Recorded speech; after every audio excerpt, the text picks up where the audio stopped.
Colombia, Ecuador, Perú, Chile, Bolivia y Costa Rica. La temática que vamos a tratar esta tarde va a ser sobre IBP, Integrated Business Planning, una evolución del proceso de Sales and Operations Planning, para lo cual procederé en unos momentos a presentar a nuestro conferencista.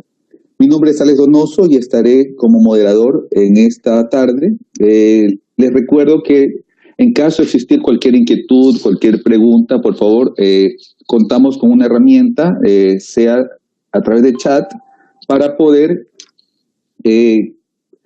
plantearnos sus inquietudes y resolverlas conforme vayamos desarrollando la presente temática. Como les mencioné, nos acompaña para esta conferencia el economista Hernán González. Tiene una amplia experiencia en empresas privadas, tanto como Cemex y el grupo Herdes, además una experiencia muy notoria en consultoría con más de 8 años de experiencia y más de 20 implementaciones en este proceso de IBP, dando soporte a diferentes empresas y sobre todo la especialidad de planeación de la demanda, CPFR, así como también gerenciamiento de cadenas de suministro. Actualmente es socio de la firma Oliver White y atiende proyectos y cuentas en América Latina. A su vez es un partner de Advanced Value Chain Institute, miembro de la Supply Chain Excellence Community. Con estas palabras doy la bienvenida a Hernán para que por favor comencemos con el presente webinar. Hernán, muy buenas tardes. Muy buenas tardes, Alex. Muchas gracias por la introducción. Y bueno, aquí estamos listos para hablar un poco esta tarde acerca de IBP. Mira, la verdad es que hemos preparado esta presentación porque en los últimos años nos han llegado bastantes preguntas y bastantes dudas acerca de qué es el IBP. En realidad es que es algo distinto a lo que conocemos hoy como S&OP y si sí, ¿cuáles son esas principales diferencias? Entonces, digamos que en ese sentido la plática que queremos llevar a cabo hoy es poderles dar al público que está conectado un entendimiento general de qué es el IBP, cómo funciona y sobre todo cuáles son las grandes diferencias contra un proceso tradicional de Sales and Operations Planning. Entonces, en la plática lo que estaremos haciendo es platicarles un poco acerca de los antecedentes y la evolución de este proceso de planeación.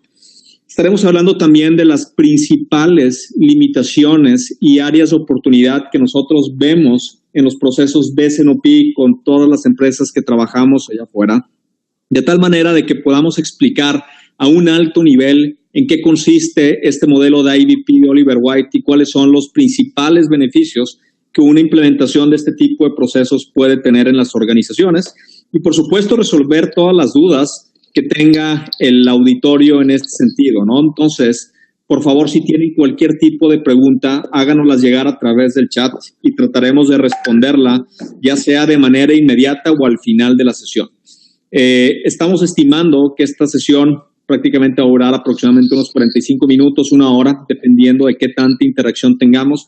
Entonces, así que por favor, bienvenidos y cualquier duda que tengan me la van haciendo saber. Entonces, bien, quisiera empezar un poco la plática con un comentario. Hace aproximadamente unos 3 años me tocó dar una plática presencial de este mismo tema en la Ciudad de México, en estos foros masivos que se hacen de Expo Logística.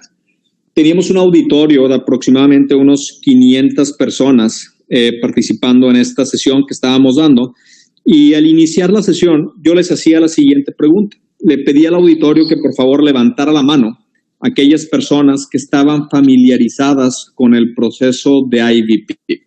Aproximadamente un 5% del auditorio levantó la mano. Realmente eran muy pocas las personas que conocían acerca de este tema en ese entonces. Y a principios de este año, 3 años después, hicimos una plática bastante similar. Hicimos la misma pregunta y resulta que la respuesta fue completamente distinta. Más del 60% de las personas levantaron la mano, lo cual te quería decir que en estos últimos 3 años el tema de IBP empieza a sonar bastante en las organizaciones y esto se nota en cada vez que vamos a algún lado a dar una plática en este sentido, ¿no? Ahora bien, esto se da por distintas razones y una de las principales que quería platicar con ustedes tiene que ver con que las grandes empresas de tecnología, por ejemplo los SAP, los Oracle, prácticamente han cambiado el nombre de sus plataformas de herramientas que soportaban los procesos de planeación hacia IBP. Hoy la plataforma de SAP se llama IBP, hoy la plataforma de Oracle se llama IBP. Entonces todo el mundo hace mención de este tema. Esto puede ser bueno y puede ser malo a la vez. Es bueno porque hay mayor interés acerca de esta evolución en términos del proceso. Se empieza a escuchar más, se empieza a generar más ruido, empieza a generar más contenido. Sin embargo, tiene su contraparte. Puede ser malo porque muchas de las personas identifican el concepto de IBP con tecnología y esto es un error. IBP es un proceso de negocio que si bien puede ser soportado por tecnología que lleve el mismo nombre, es importante que cuando ustedes estén hablando o que cuando alguien les habla de IBP, sepan si estamos hablando del proceso, sepan si estamos hablando de la tecnología, porque son dos cosas completamente distintas, ¿no? Entonces, así quería empezar la plática simplemente para clarificar que hoy estaremos hablando del proceso, no de la tecnología. Y aprovecho para hablarles un poco acerca de la firma, ¿no? Nosotros en Oliver White, básicamente lo que hacemos es que somos la única firma en el mundo especializados en este tema de S&OP o IBP. Para los que no saben, Oliver White creó y fundó el proceso de S&OP por ahí de la década de los 80s. En un instante más estaré platicando un poco más acerca de esta evolución. Pero se crea en Oliver White el proceso de S&OP y somos responsables de la evolución también hacia lo que hoy conocemos como IBP. Entonces, si ustedes se refieren a a las bibliotecas, a los archivos, a todo el contenido de información que hay ahí en la red, se van a dar cuenta que gran parte de ese contenido es generado por nosotros. Entonces, en ese sentido, somos una firma generadora de contenido, generadora de procesos y totalmente especializados en este tema, ¿no? Entonces, básicamente eso es lo que hacemos y simplemente quería pasar 30 segundos platicando un poco de dónde venimos y qué es lo que hacemos acá en Oliver White principalmente, ¿no? Entonces, ahora sí, para empezar la plática, quisiera comenzar hablando un poco de una experiencia personal. Esto me sucede a mí hace aproximadamente 9 años y quería compartirlo con ustedes. Aproximadamente a inicios del año 2009, a mí me contratan, me hacen un ofrecimiento en el grupo Herdes para que los ayudara a implementar desde cero el proceso de S&OP. Para los que no están familiarizados con Grupo Herdes es una de las empresas de alimentos más importantes en México.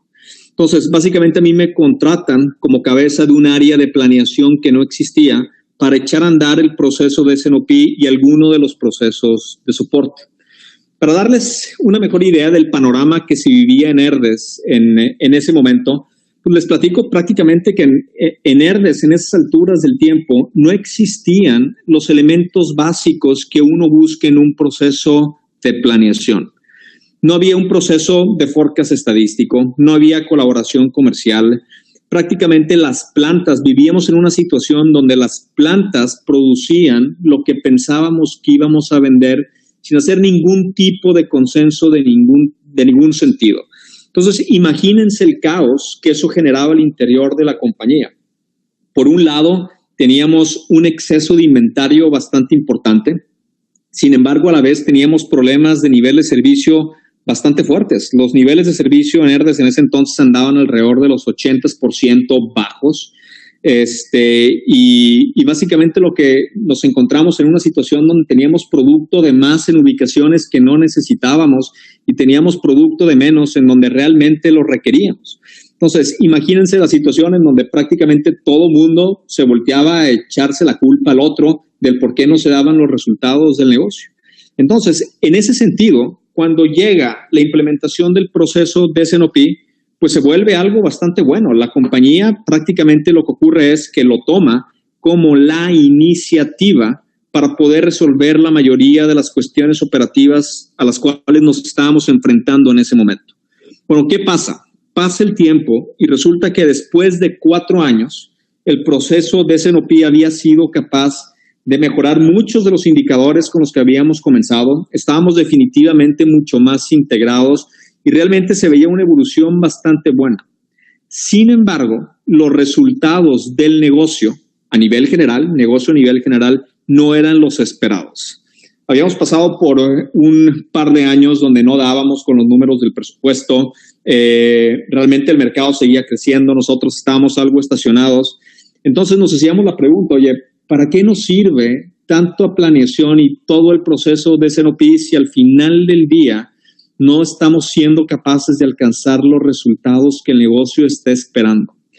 Entonces, uno, desde la perspectiva de cadena de suministro, desde la perspectiva de supply chain, pues decías, oye, el proceso de S&OP realmente ha sido bastante exitoso, pero a nivel de negocio no veíamos esos resultados. Entonces, lo que ocurre es que en esa época me invitan a mí a una sesión en San Francisco, de estas sesiones de las grandes firmas de tecnología en donde hablan de varios temas. Y había una plática que estaban dando precisamente la gente de Oliver White y platicaban acerca de este tema de IBP. Yo en particular en ese momento en el tiempo no tenía ni idea de qué se estaba hablando, ¿no? Pero me pareció interesante.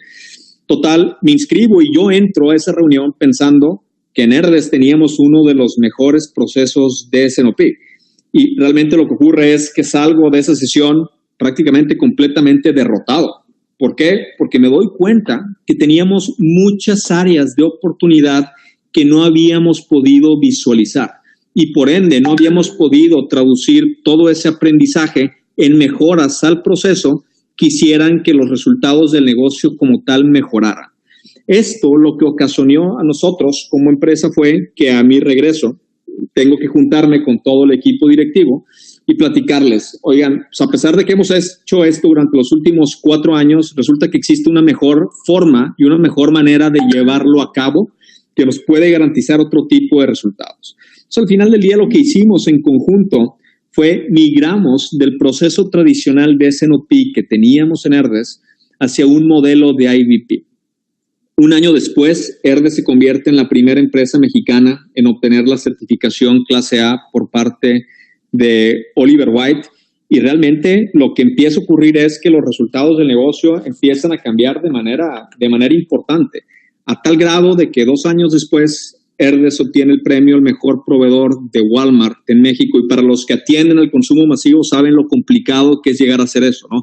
Entonces, los aprendizajes de esta experiencia que yo quería compartir con ustedes son 3. Y uno es que no importa qué tan bien creas que estás haciendo las cosas de manera permanente, siempre va a haber espacio para mejorar y seguir aprendiendo. Ese es número 1. Número 2, todos los procesos evolucionan, al igual que las organizaciones. ¿Esto qué quiere decir? Que lo que probablemente te funcionaba hace 10 años no te va a garantizar el éxito de los próximos 10. Entonces, tenemos que estar preparados para ser agentes de cambio y seguir evolucionando los procesos a la vez que los mercados evolucionan, a la vez que las organizaciones evolucionan, para no quedarnos con algo que está obsoleto. Y esto puede ser bastante complicado.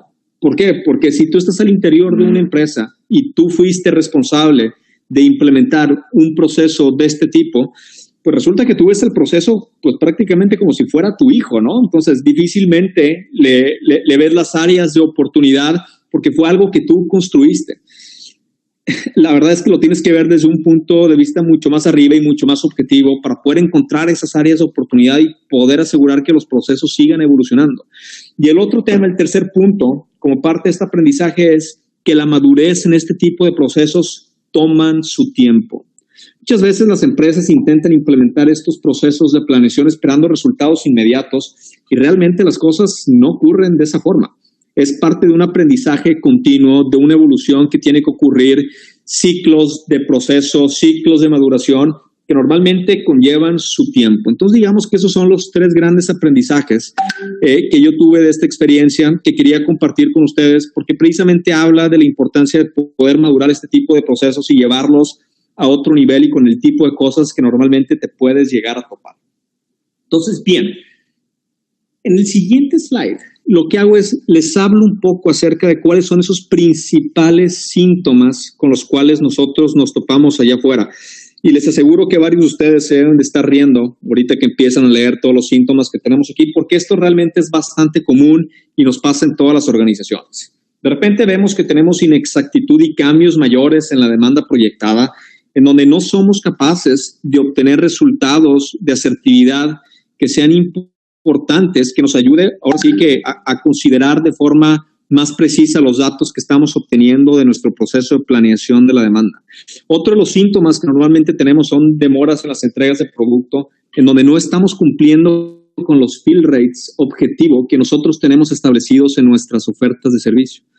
Esto, al final del día, lo que ocasiona es que se ve trasladado ya sea en un sobreinventario, en donde tenemos inventario de más en algunos lados, o tenemos faltantes, porque no supimos planear de manera adecuada ese mix de producto en nuestra red de distribución, y esto nos afecta en términos de nivel de servicio.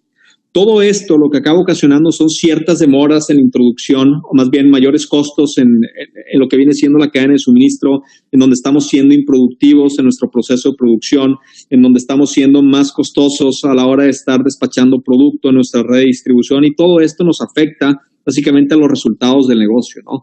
Vemos también muchas demoras en lo que tiene que ver con el tema de la introducción de nuevos productos.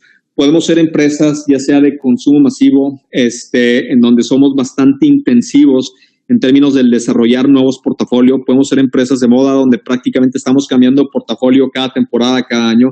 Pero al final del día lo que nos encontramos son demoras en estos planes y sobre todo en la ejecución de los mismos, ¿no? Otro de los grandes síntomas que generalmente vemos allá afuera es una desalineación importante entre las distintas áreas funcionales. Vemos a las empresas trabajando en silos y no necesariamente alineadas a procesos. ¿Esto qué es lo que provoca?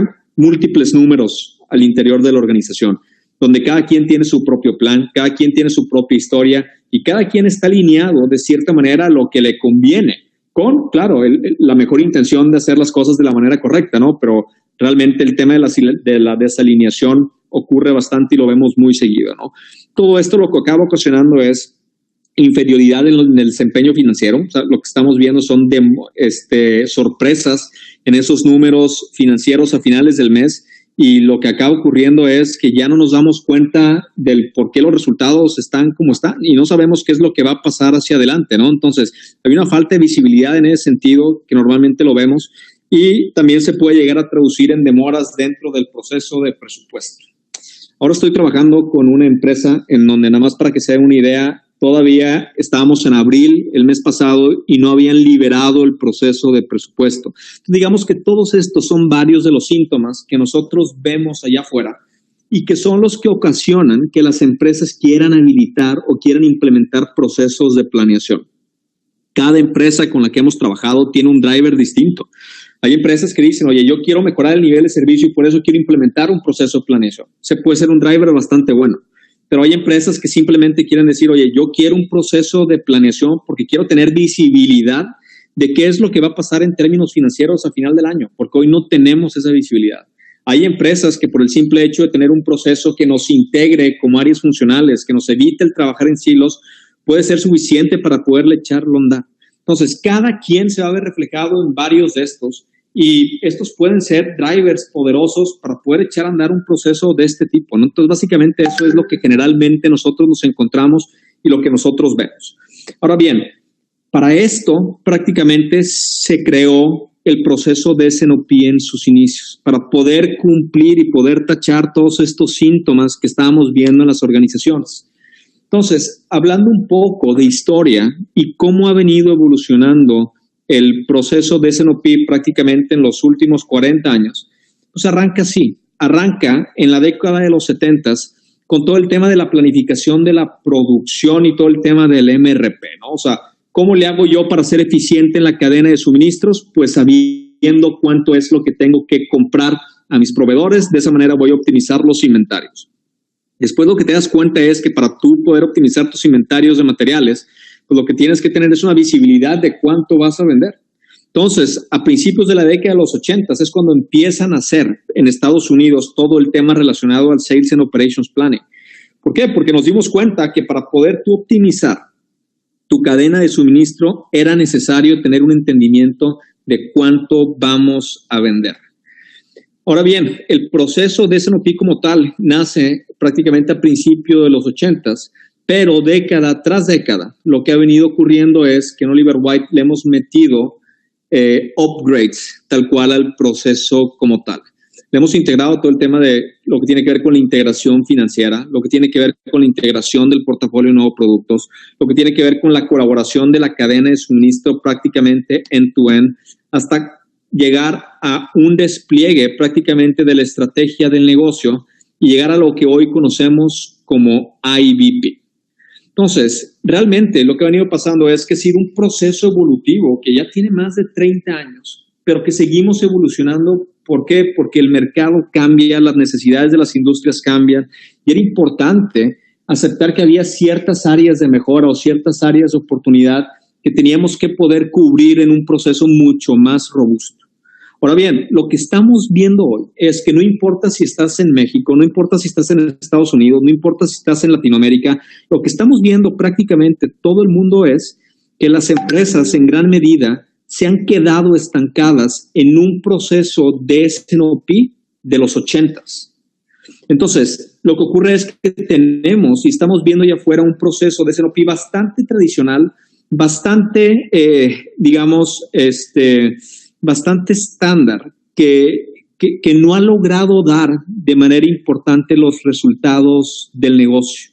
Entonces, este tema es relativamente, o bastante más bien, es bastante importante porque hay que poder reconocer en qué nivel de madurez está nuestro proceso para ver si es importante hacerle mejoras sustanciales o dejarlo como está.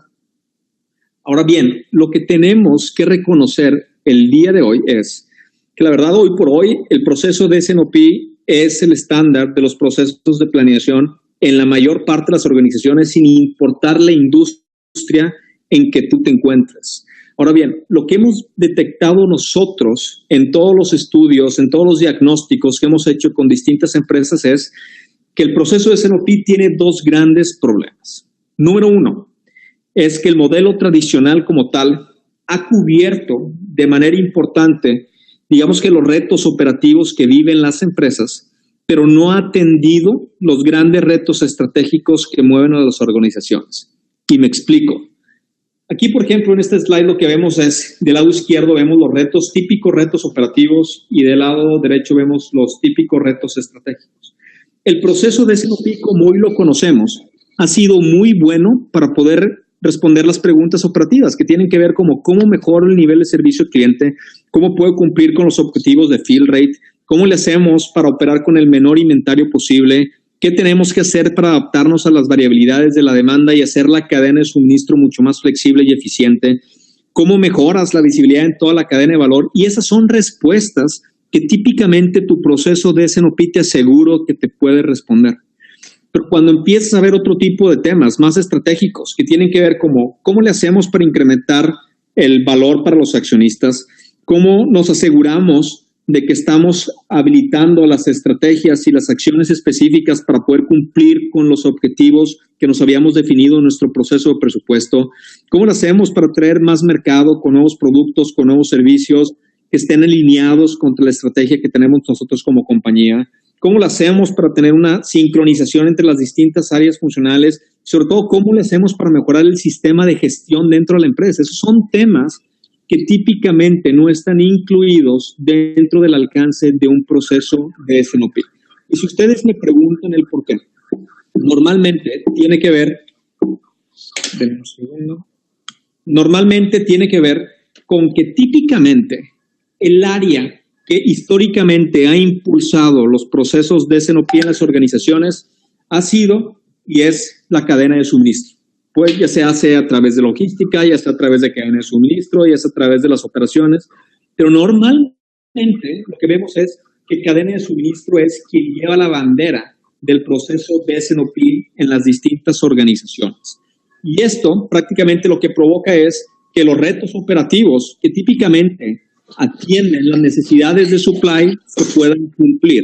Pero los retos estratégicos que tienen que ver con más áreas funcionales o con otro tipo de responsabilidades se dejan de cumplir o dejan de estar como parte del alcance de un proceso de S&OP. Hernán, acabas de decir algo muy interesante y un poco para generar la interacción en tu presentación e invitar a los participantes a que también lo hagan.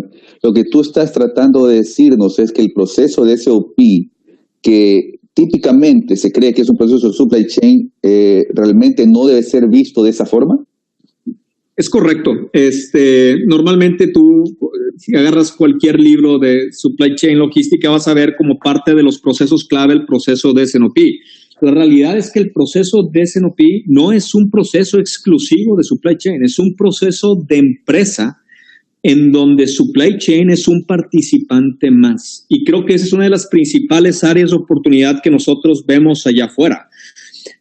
Al momento en que la empresa considera que es un proceso de supply chain, pues el único interesado por hacer que el proceso trabaje y que el proceso funcione es la gente de supply chain únicamente. Y las demás áreas prácticamente están envueltas en un proceso en donde se están viendo obligadas a participar cuando no están viendo el beneficio adecuado, ¿no? Entonces, lo que te quiero decir es que es correcto lo que tú me estás diciendo. El proceso de S&OP o el de IBP, como nosotros ya lo manejamos, es un proceso de empresa donde supply chain debe de ser un participante más, tal cual. Perfecto. Muchas gracias, Hernán. De nada, Alex.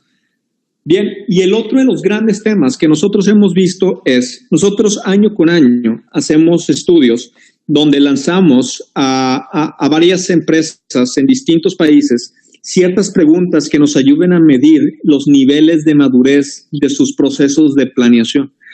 Y en el último que hicimos nos dimos cuenta que entre el 70 y 80% de las compañías resulta que presentan importantes áreas de oportunidad, ya sea en el diseño o en la ejecución de su proceso de S&OP. ¿Qué quiere decir esto? Quiere decir que a lo mejor tu proceso de S&OP está fallando porque lo diseñaste de manera incorrecta, o puede ser que lo hayas diseñado de manera correcta, pero que lo estás ejecutando mal. Ahora bien, quiero aprovechar este espacio en este momento para platicarles cuáles son las principales áreas de oportunidad que nosotros vemos cada vez que vamos a hacer diagnósticos a las distintas empresas, y realmente les puedo decir que estas áreas de oportunidad se acaban repitiendo en la mayoría de las organizaciones a los que vamos, ¿no? Entonces, número uno, muchas veces partimos mal desde el mismo objetivo. Si yo les hago la pregunta a las personas que trabajan en supply, a los expertos de los procesos de planeación al interior de las empresas, y les pregunto, oigan, ¿cuál es el objetivo o cuál debe ser el objetivo de tu proceso de S&OP?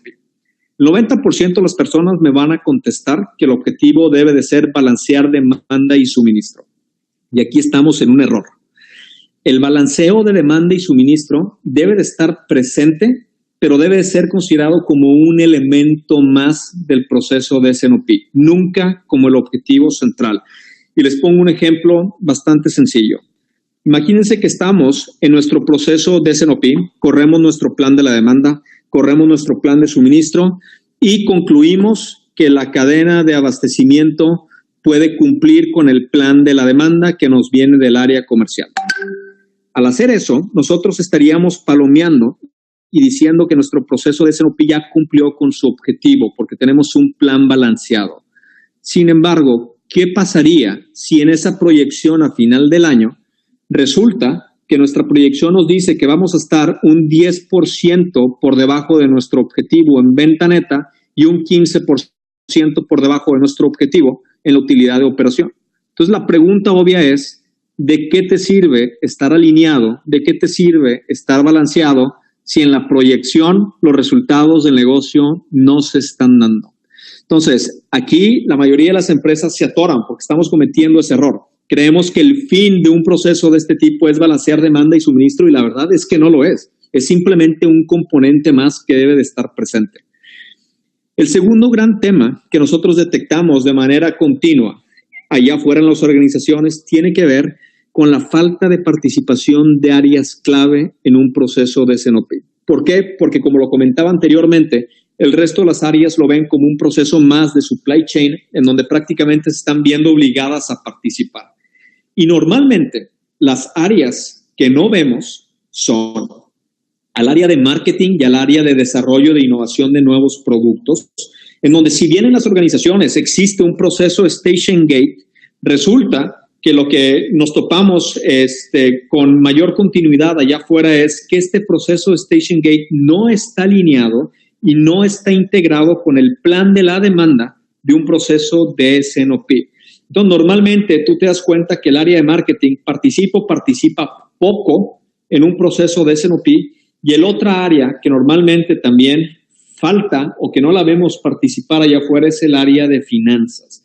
Finanzas es uno de los actores más importantes de un proceso de planeación de este tipo y normalmente es una de las áreas que no la vemos involucrada, en la gran mayoría de los procesos que nosotros hemos visto, ¿no? El otro tercer tema importante que nosotros vemos también bastante seguido tiene que ver con el foco en el corto plazo.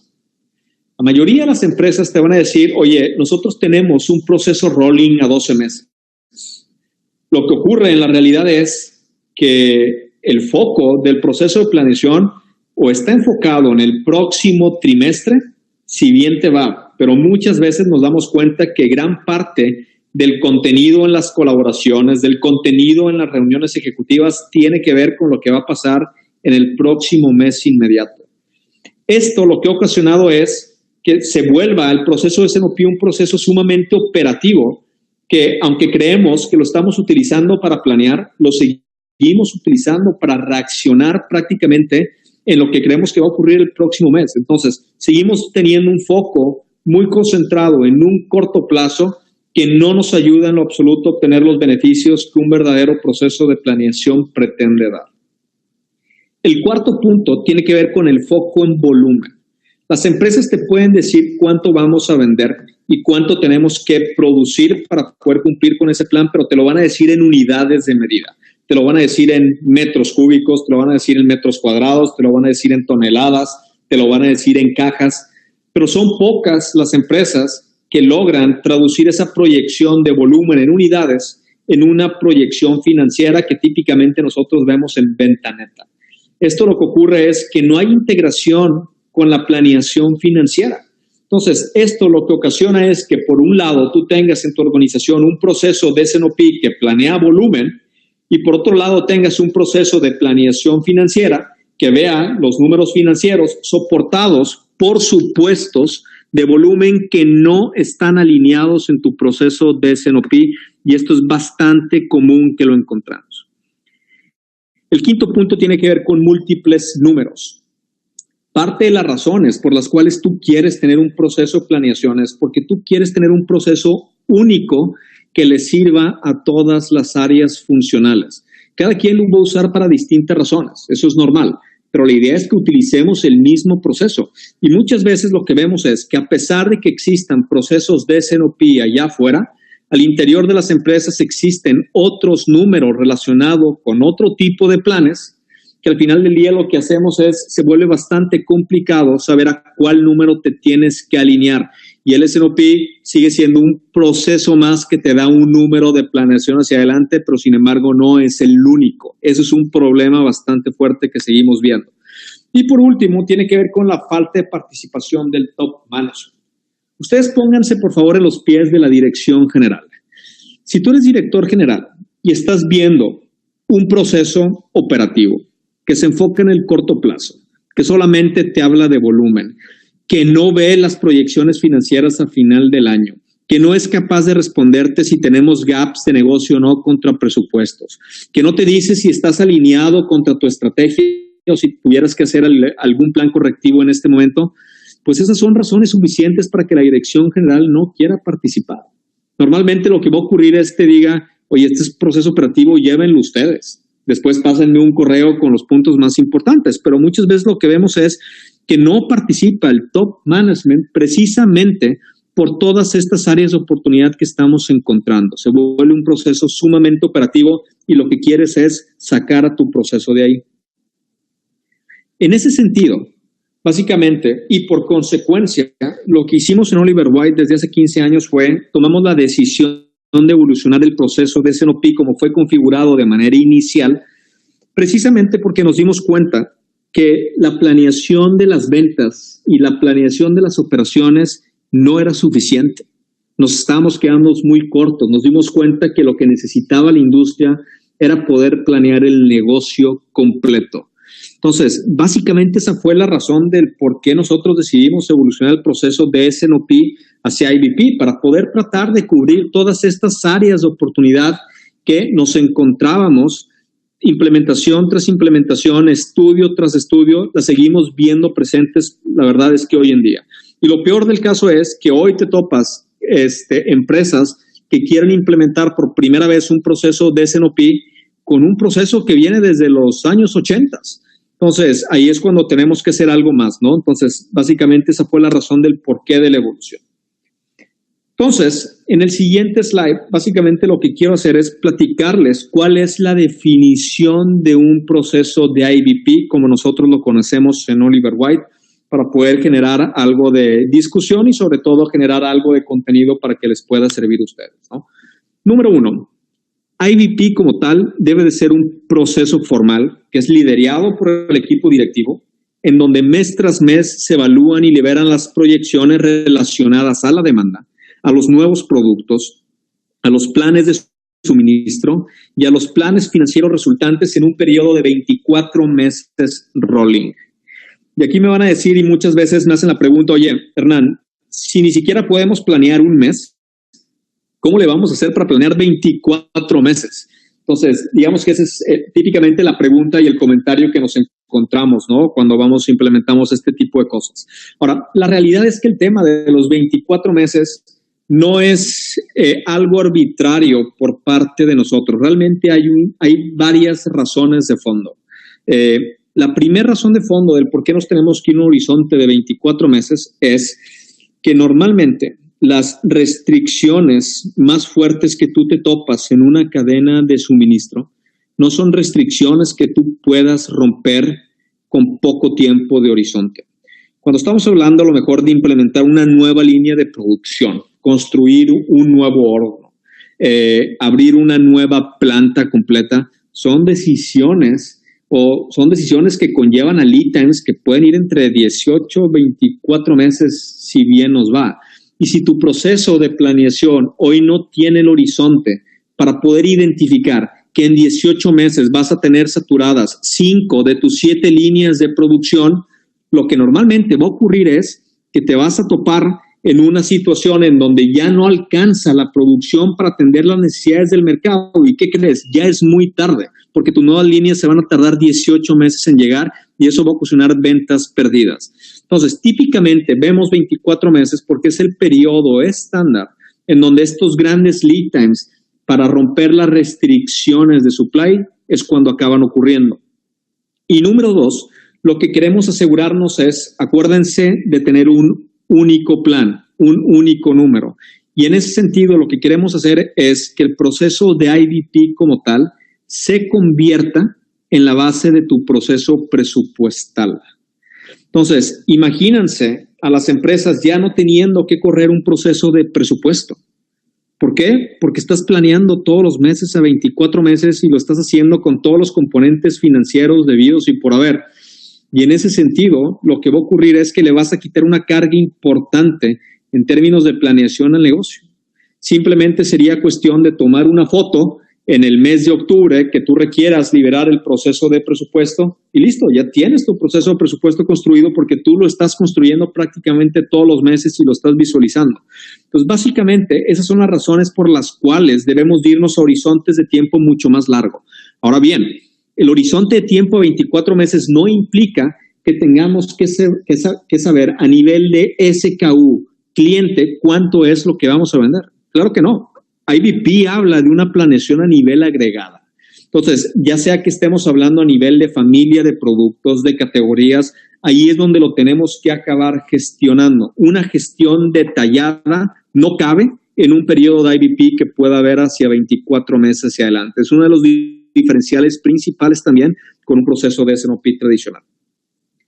Además de esto, el IBP es un proceso de toma de decisiones que lo que trata de hacer es realinear todos los planes tácticos prácticamente de todas las funciones del negocio para poder hacer cumplir con los objetivos estratégicos. Aquí acuérdense, todo lo que hagamos en términos de planeación lo tenemos que comparar contra nuestro objetivo. Y típicamente el objetivo que vemos en las empresas más cercano es el presupuesto.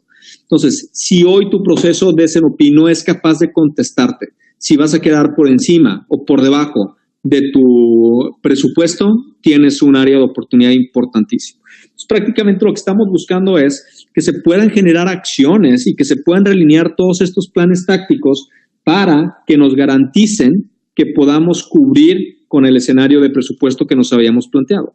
Y por otro lado, es un proceso que lo que también busca es generar consenso en un plan de negocio único, en donde prácticamente cada miembro del equipo directivo se va a hacer responsable del cumplimiento de su parte del plan. ¿Esto qué quiere decir? Supply Chain no es responsable único de un proceso de S&OP o de IBP. Como les comentaba anteriormente, es un participante más y ahorita les voy a platicar un poco más de estos roles, ¿no? Y desde el punto de vista de los guiding principles, como nosotros les llamamos, tú lo que tienes que asegurarte es que en tu proceso de IBP exista un tema en donde estemos velando por la organización por delante de la función. ¿Qué quiere decir esto? Esto lo que quiere decir es que a veces vamos a tener que sacrificar cierto indicador o cierto elemento de mi área funcional si es que a nivel negocio hace sentido. Por ejemplo, podemos estar haciendo, imagínense en plantas, a lo mejor lo que estamos definiendo es tenemos que hacer corridas de producción más cortas para poder satisfacer y poder darle más flexibilidad para reaccionar ante las necesidades del mercado. Cuando tú haces eso, probablemente lo que vas a hacer vas a estar afectando el costo de producción porque vas a estar siendo más ineficiente en plantas. Sin embargo, vas a estar siendo más eficientes en tus inventarios porque vas a asegurar que el producto que te estén pidiendo a lo mejor lo vas a poder tener disponible. Entonces, es algo que va en pro del negocio, es algo que tenemos que tener claro. El otro tema que tiene que estar presente tiene que ver con el plan único consensuado. Y cuando hablamos de consenso en IBP, consenso no significa que todos tenemos que estar 100% de acuerdo. Eso no existe. Siempre va a haber diferencias. Todos los seres humanos somos distintos, por eso tenemos opiniones diferentes. Lo importante es que consenso en IBP lo que significa es no tengo que estar 100% de acuerdo en lo que se está definiendo, pero una vez que lo tomamos como parte de la decisión del equipo directivo, lo apoyamos. Esa es la gran diferencia. El otro tema importante que tiene que estar presente es que siempre tenemos que identificar el gap. Esto se puede volver inclusive el objetivo principal de un proceso de IBP. Identificar el gap y traer planes de acción para poder cumplir con los objetivos del negocio. Y el otro tema es keep it simple. IBP lo vemos a nivel agregado y tenemos que hacer un foco en los cambios. No tenemos que estar enfocándonos a nivel de SKU clientes. Lo podemos ver más abajo. Y otro de los, ahora sí que los elementos que necesitamos para hacer que esto funcione de manera es, uno, sí, compromiso y participación del equipo directivo, evidentemente, pero también metas comunes a través de todo el proceso. Y para esto tenemos que generar un set de indicadores en cada uno de los pasos de IBP que estén alineados, que tengan targets, que sean cumplibles y que al final del día podamos habilitarlo como un modelo de gestión, no solamente un modelo de planeación. Por otro lado, tenemos que ser capaces de cuestionar los supuestos y tenemos que tener un coordinador del proceso. Aquí es un punto donde las empresas normalmente fallan. No tenemos un coordinador de tiempo completo de un proceso de IBP y eso lo tenemos que estar considerando porque esto puede ser la diferencia para que un proceso sobreviva en el tiempo o no. Entonces, bien, en el próximo slide les quiero platicar un poco acerca de los 5 pasos que nosotros tenemos como parte del modelo de IBP. En los próximos slides lo que voy a hacer es voy a entrar a cada uno de los pasos, voy a platicar acerca de las características principales, voy a hablar de los principales retos que un proceso como este pues prácticamente tiene y lo vemos allá afuera, ¿no? Entonces, básicamente tenemos 5 pasos en un modelo de IBP. El primer paso tiene que ver con el Product Management Review. El Product Management Review, déjame, me voy al siguiente slide. El Product Management Review tiene un dueño y tiene un coordinador. Típicamente el dueño de este paso del proceso es el director de marketing o el director de innovación, en donde tiene un coordinador. Y aquí es importante hacerles mención que estos pasos no son pasos que ocurren back office, son pasos que ocurren a través de sesiones y reuniones ejecutivas. Una de las diferencias importantes con un proceso de S&OP es que muchos de estos estos pasos ocurren en back office. ¿Qué quiere decir? Yo tengo un proceso de planeación de la demanda, pero nunca me junto a ver los números. Simplemente se los paso al área de supply. Una vez que el área de supply los tiene, hacen las corridas de producción y hacen las corridas de materiales y obtenemos un resultado, pero nunca nos juntamos a revisar cuáles fueron las restricciones que encontramos y qué tenemos que hacer para romperlas. Entonces, a diferencia de un proceso de S&OP, todos estos pasos estamos hablando de procesos, más bien foros ejecutivos que se tienen que estar llevando a cabo. Entonces, en el primer paso, lo que tiene que ver con Product Management Review, como les comentaba, el dueño típicamente es la dirección de marketing y tienes un coordinador. Cada uno de los pasos tiene un dueño y tiene un coordinador. El objetivo de este paso es identificar y priorizar las iniciativas de marketing, tales como los lanzamientos de nuevos productos, ofertas, promociones, cambios de precio, cualquier cosa que se esté haciendo desde el lado de marketing que tenga un impacto en la demanda. Por lo tanto, en ventas netas y en la utilidad de operación, tenemos que tener una sesión para poder platicarlo. Normalmente este paso tú no lo vas a ver en un proceso tradicional de S&OP. Este es uno de los grandes faltantes y es uno de los grandes cambios que tenemos con IBP. El Product Management Review tiene que tener su foro específico y los principales retos que nosotros vemos para poder implementarlo es, la verdad es que a la gente de marketing no le gusta planear. La gente de marketing te va a decir que son los creativos, te van a decir que son los que están velando por el driver del negocio, que son los que están velando por el tema del crecimiento. Sin embargo, se les dificulta mucho hacer las proyecciones de todas las actividades que están teniendo, cuál va a ser el impacto que van a tener en términos de volumen o en términos de venta neta. Entonces, es un reto hacer que el área de marketing pueda planear y sobre todo que pueda planear con antelación suficiente. Muchas veces hay muchos tipos de promociones que estamos sacando de un mes para otro y lo que te van a decir es que no lo puedo planear, es que tengo que reaccionar ante lo que la competencia está haciendo. Créanme, sí se puede y hay que hacerlo.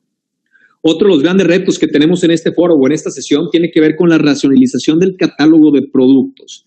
IBP, a diferencia de S&OP, de manera formal incluye el tema de racionalización del catálogo de productos a través de una optimización.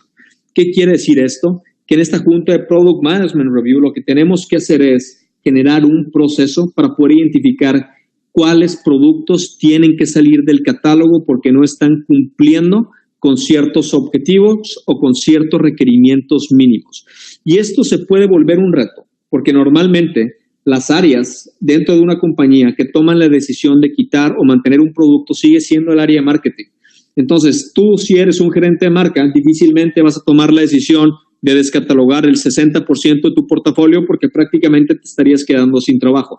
Entonces, al ponerlo a nivel de un Product Management Review, lo que haces es que escalas esa decisión a nivel de dirección de marketing para que esa decisión se tome. Otro de los grandes temas tiene que ver con la priorización de los proyectos. A veces tenemos muchos productos, tenemos muchos procesos, muchas iniciativas que tienen que ver con lanzamientos de nuevos productos y muchas veces lo que no hacemos es hacernos para atrás para poder identificar si tenemos todos los recursos necesarios en el proceso de desarrollo para poder cumplir con 200 lanzamientos en el Q4 de este año. Entonces, al no visualizarlo de esa manera, lo que ocurre es que lanzamos todo y al final del día lo que empieza a ocurrir es que no salimos a tiempo. ¿Por qué? Porque no teníamos recursos suficientes, ya sea en plantas para darle seguimiento a los desarrollos de nuevos productos o en la misma área de investigación y desarrollo, ¿no? Entonces se vuelve un tema. Entonces, básicamente de eso se trata el primer foro ejecutivo que tiene que caber como parte de un proceso de IBP. El segundo foro ejecutivo que tiene que estar establecido es el foro de Demand Review.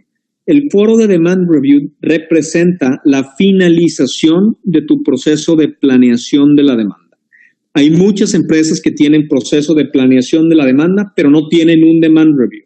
Aquí es donde estamos equivocados. ¿Por qué? Porque es cuando empieza a ocurrir back office y no se acaban tomando las decisiones adecuadas que tú esperarías de un proceso robusto de planeación de la demanda. Ahora bien, ¿quién debería de ser el dueño del Demand Review? En este caso, la dirección de ventas. Normalmente la dirección comercial va a tomar riendas del asunto del Demand Review y va a tener un gerente o un coordinador que típicamente es tu gerente de planeación de la demanda. El objetivo de este paso es generar un plan de la demanda sin restricciones que incluya todas las iniciativas de ventas y de marketing, así como los planes de acción para cerrar los gaps contra presupuesto.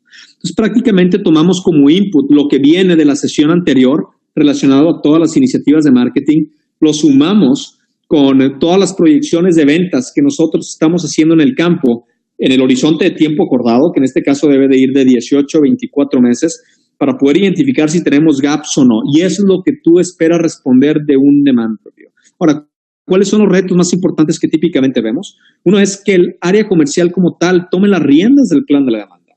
Muchas veces lo que ocurre es que el dueño del plan de la demanda en las organizaciones no es ventas. Muchas veces nos topamos con que el dueño del plan de la demanda es supply chain. ¿Por qué?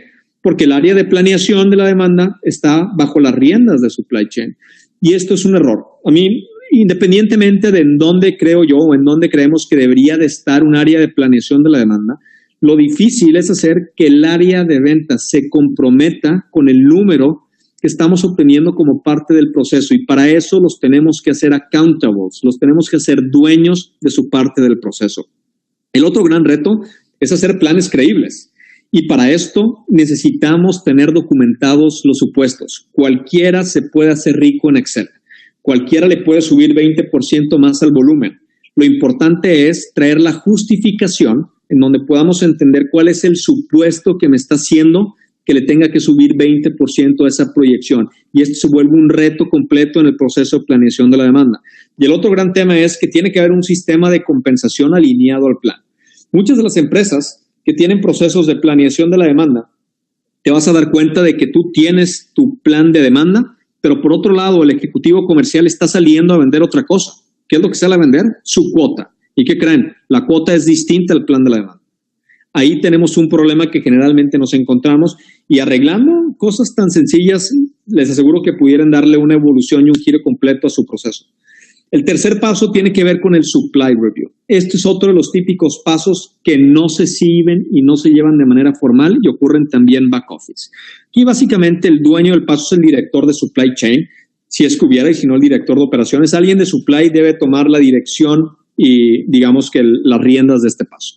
Normalmente tienes un gerente, que es tu gerente de programación o de planeación central de supply, y el objetivo del paso se vuelve generar un plan de suministro que garantice el cumplimiento al plan de la demanda en el horizonte de tiempo completo, optimizando costos y la utilización de los recursos. Básicamente lo que tiene que ocurrir aquí es qué tiene que hacer supply chain para contestarle al proceso de planeación de la demanda de si te voy a poder cumplir. Y en caso de que no puede hacerlo, estas son todas las cosas que voy a hacer y estas son todas las acciones que vamos a ejecutar para poder romper esas restricciones. Los principales retos que vemos aquí es precisamente en el desarrollar escenarios y alternativas cuando vemos que no hay un balanceo entre demanda y suministro. Básicamente es, si no puedo cumplir con ese plan de la demanda, ¿qué escenario me vas a traer para decirme el cómo lo vas a romper y cuándo lo vas a romper? Generalmente aquí batallamos. Otra de las cosas donde batallamos tiene que ser con la identificación de las brechas o los gaps en los costos. Normalmente, en este paso o en este punto del proceso, muchas veces cadena de suministro no es capaz de proyectar en términos financieros su plan, cuánto equivale en costo de producción, cuánto equivale en cambios de costos en las principales materias primas, etcétera. Y esto es importante tenerlo porque tú quieres tener visibilidad completa desde el punto de vista financiero, ¿no? Por ende, poder entender el impacto de todas estas decisiones operativas en tu estado de resultados. Después vienen otros dos foros adicionales. El cuarto foro, para nosotros, es probablemente el foro de los más importantes como parte del proceso, y es lo que nosotros llamamos Reconciliation Review. El Reconciliation Review es un foro en donde el dueño es el director de finanzas, y básicamente lo que se hace es que se revisa la proyección del estado de resultados como resultante de todo el proceso de planeación operativa que vimos en los 3 pasos anteriores. Aquí es donde vemos si existe un gap de negocio contra presupuesto, en dónde, a qué nivel, y lo que tenemos que hacer es traer iniciativas para poder romperlas. Aquí básicamente los retos que tenemos es velar por la optimización del negocio completo. Aquí es donde les decía, va a haber situaciones en donde a lo mejor un área funcional no va a estar de acuerdo, pero si nos hace sentido para el resto del negocio habilitar cierto plan o habilitar cierta acción, hay que llevarlo a cabo.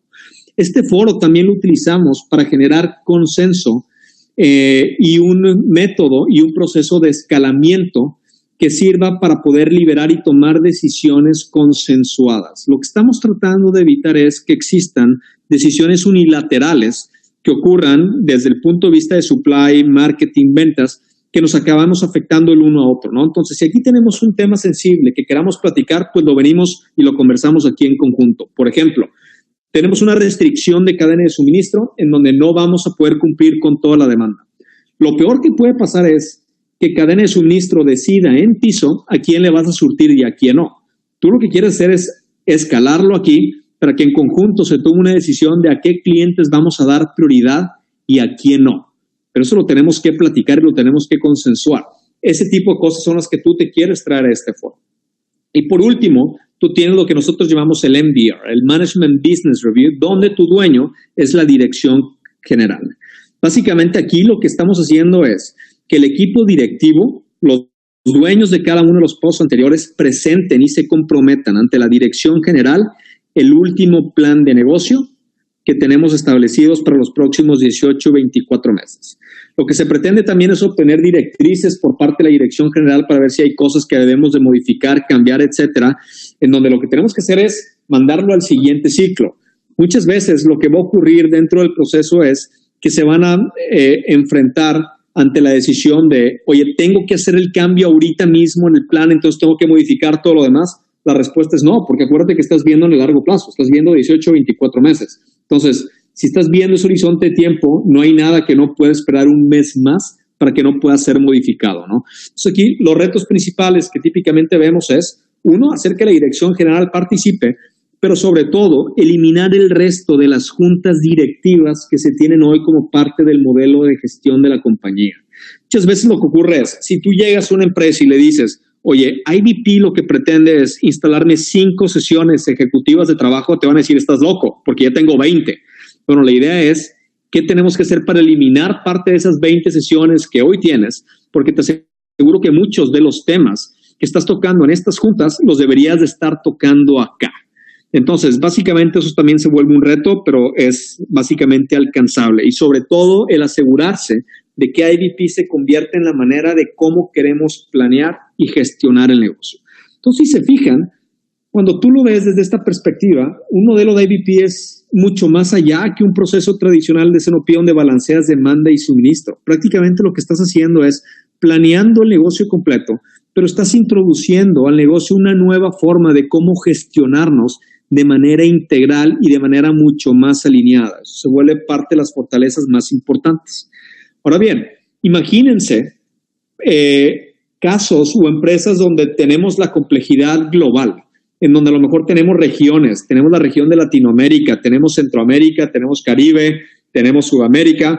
Básicamente, esto se vuelve todavía mucho más complejo, porque tú lo que quieres es asegurarte de que existe un proceso de IBP a nivel regional o a nivel país, para que después lo puedas consolidar en reuniones ejecutivas, en donde puedas ver cómo se está gestionando el negocio completo, pero a nivel de la región. Que eso sale completamente también del alcance original que tú veías en un proceso de SNOP, ¿no? Entonces, esto se vuelve, la verdad, es que bastante poderoso desde el punto de vista de planeación y desde el punto de vista de gestión también. Bien, ahora, ¿cuáles son de los beneficios típicos que nosotros hemos encontrado al implementar un proceso de IBP o al migrar de un SNOP hacia una IBP? Normalmente tiene que ver con mayor control del negocio. ¿Por qué? Porque estás enterado de lo que está ocurriendo y tienes la oportunidad de planear de manera anticipada las cosas que hay que hacer para modificar los resultados del mismo. Te provee alineación e integración de las áreas funcionales, te habilita un modelo de escalamiento y de gestión donde prácticamente las decisiones las estamos tomando de manera conjunta y no de manera unilateral. Nos da un mayor enfoque en los ingresos y en la utilidad, más que el volumen, como normalmente lo vemos en un proceso tradicional de planeación. Tenemos una mejor alineación con la estrategia del negocio porque estamos viendo 24 meses hacia adelante. Por lo tanto, sabemos si el plan estratégico que nos planteamos es cumplible o no, o si tiene que ser modificado.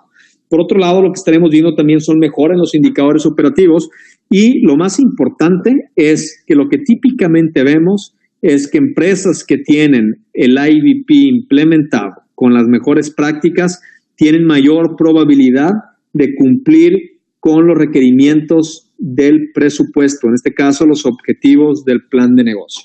Entonces, a nivel cualitativo, esto es lo que entendemos como los principales beneficios. Ahora bien, es importante también hablarles de números duros, ¿no? Entonces, estos son uno de los indicadores que obtuvimos de mejora en términos de rango de las últimas empresas que fueron certificadas clase A en IBP. Normalmente lo que vemos es un incremento en la asertividad del pronóstico que puede ir de un rango de un 18-25% aproximadamente. ¿De qué depende? Pues de dónde esté tu base. O sea, si estás partiendo de un nivel más bajo, pues mayor oportunidad vas a tener para mejorar, ¿no?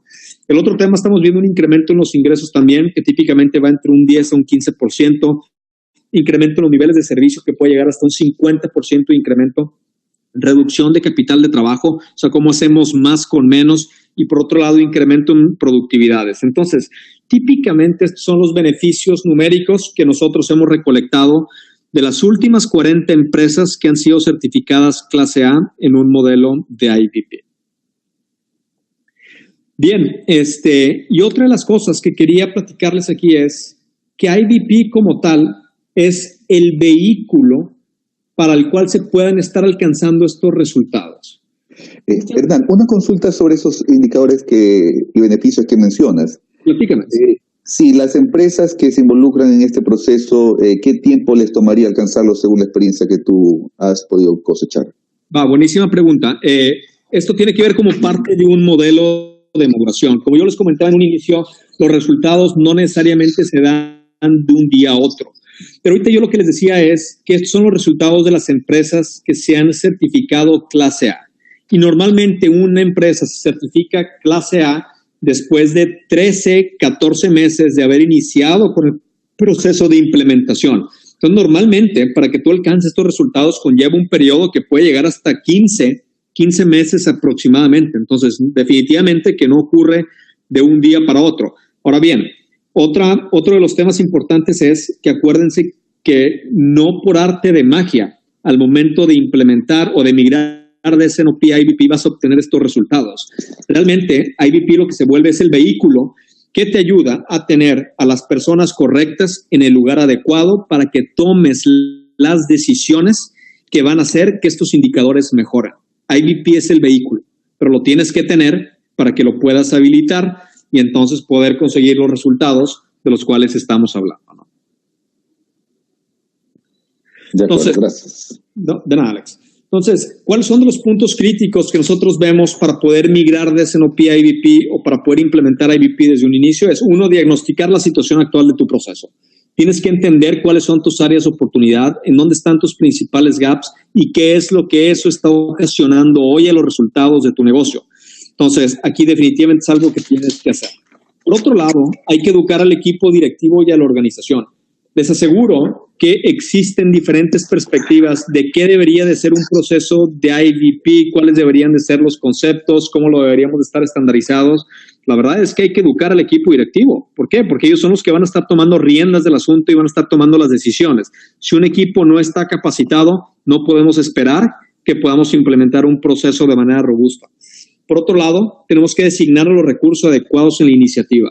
Tenemos que asegurar que cada dirección funcional tome el rol que le corresponde, que cada quien tome el rol del dueño, que asigne a su coordinador y que realmente se ejecuten equipos de trabajo para poder habilitar un proceso de planeación de este tipo, donde si bien a lo mejor en un inicio va a costar trabajo, la realidad es que a lo largo del tiempo se vuelve parte normal de sus actividades del negocio y del día a día.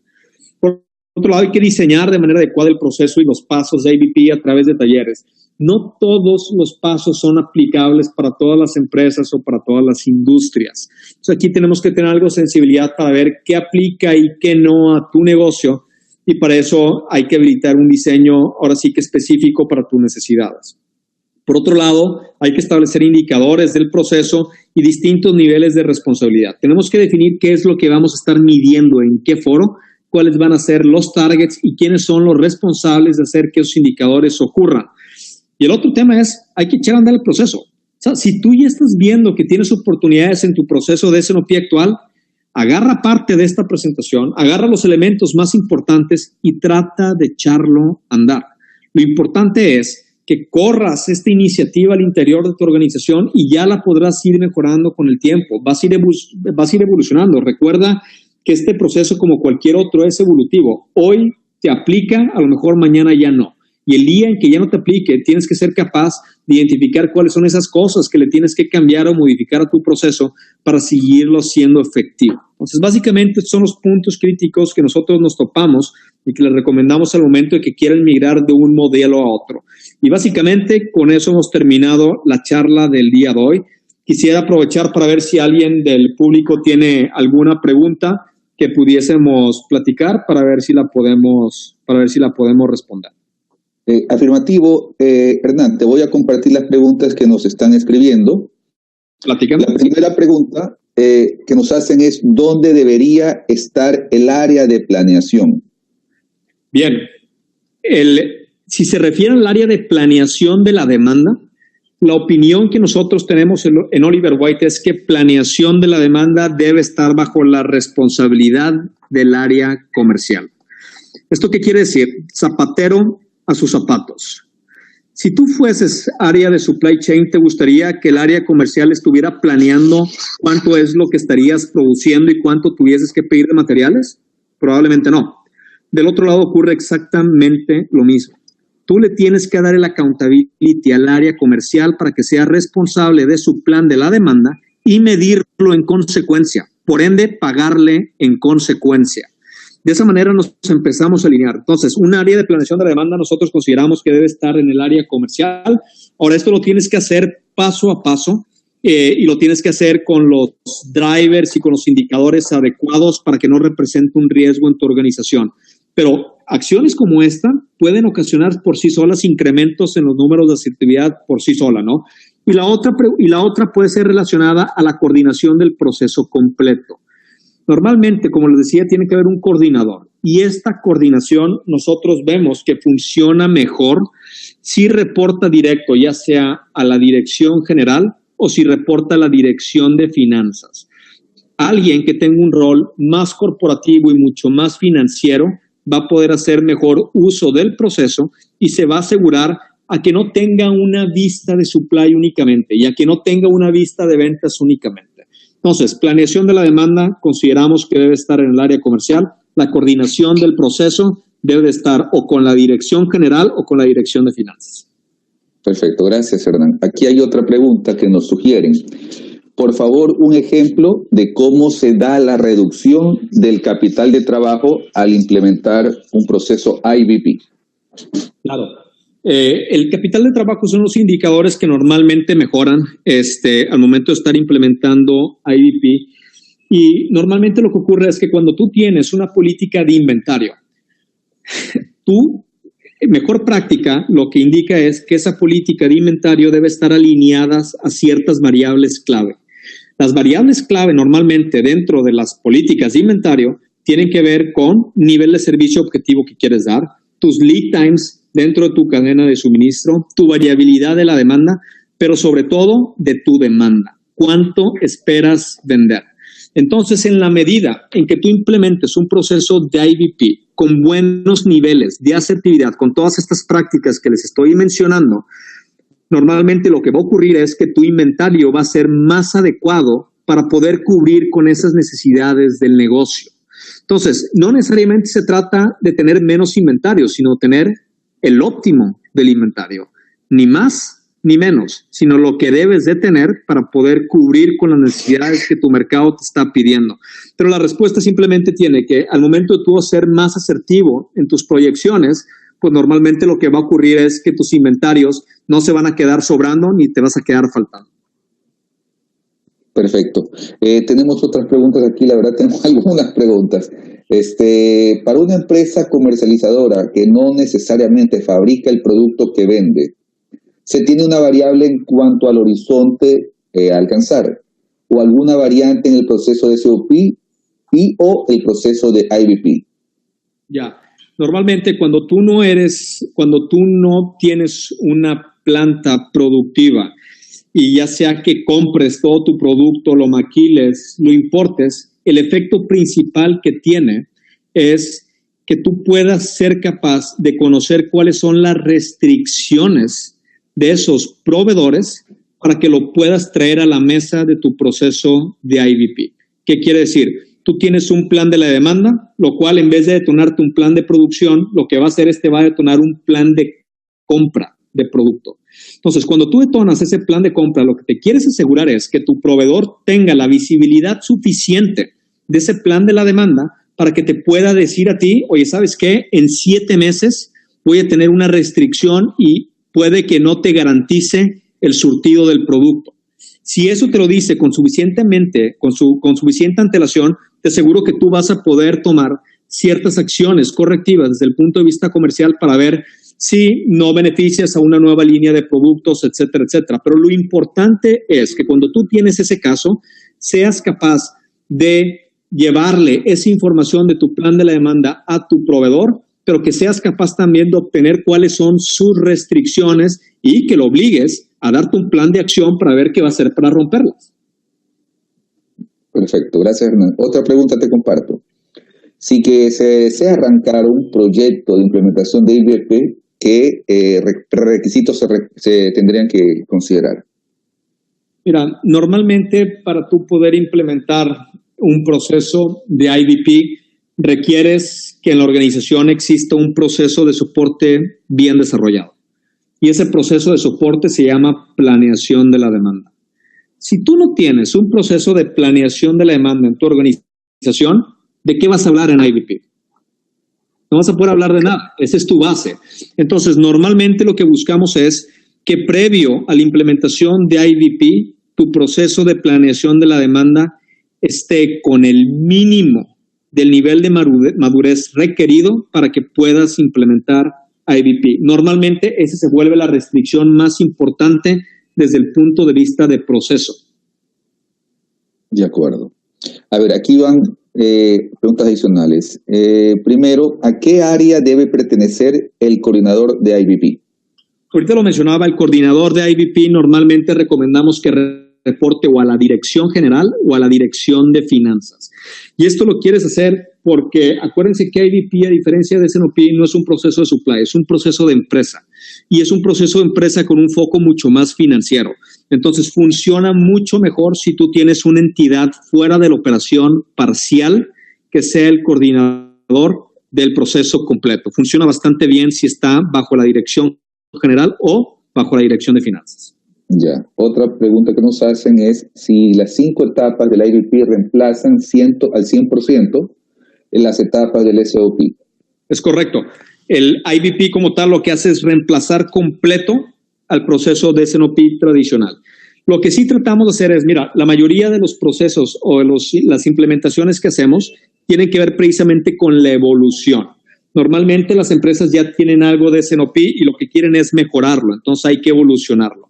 Entonces, cuando hacemos eso, normalmente lo que hacemos es, nos quedamos con las buenas prácticas que ya existen, pero agregamos las otras. Pero lo que ocurre es que acabas sustituyendo uno al otro. No vas a tener 2 procesos, vas a tener uno nuevo que se llama IBP. De acuerdo. Otra pregunta que nos hacen es, ¿qué tamaño de organización o qué característica es recomendable para incursionar en esta filosofía? Mira, hay varias características que tienen que cumplir. Definitivamente, esto te puede aplicar a empresas pequeñas, a empresas chicas. Sin embargo, lo que ocurre es que con empresas chicas, normalmente la gestión es mucho más fácil porque tienes a todas las personas pues, prácticamente sentadas alrededor de la misma mesa y es muy fácil tomar decisiones. Este tipo de procesos te empieza a funcionar bastante bien con esta formalidad a medida que la empresa empieza a crecer. ¿Por qué? Porque ya empieza a estar en distintos lados, empieza a crear grandes áreas funcionales y eso lo que te obliga es a institucionalizarte y IBP es un muy buen proceso para que te ayude en vías de institucionalización. Normalmente tienen que ser empresas medianas y sobre todo, ¿sabes qué es lo que ocurre? Es que lleva un costo asociado. O sea, el implementar IBP requiere de tener un área de planeación de la demanda. Por ejemplo, requiere tener una coordinación de IBP. A veces también requiere de tener tecnología asociada, que si estás en empresas que facturan muy poco, pues a lo mejor no se va a pagar o no se va a justificar. A medida en que la empresa empieza a crecer, estos costos asociados relativamente te acaban pesando menos, por lo tanto es más fácil implementarlas. A nivel de facturación, normalmente un proceso de este tipo funciona bien con empresas que facturen aproximadamente más de los $100 millones aproximadamente anuales. De acuerdo. Otra pregunta que nos hacen, con las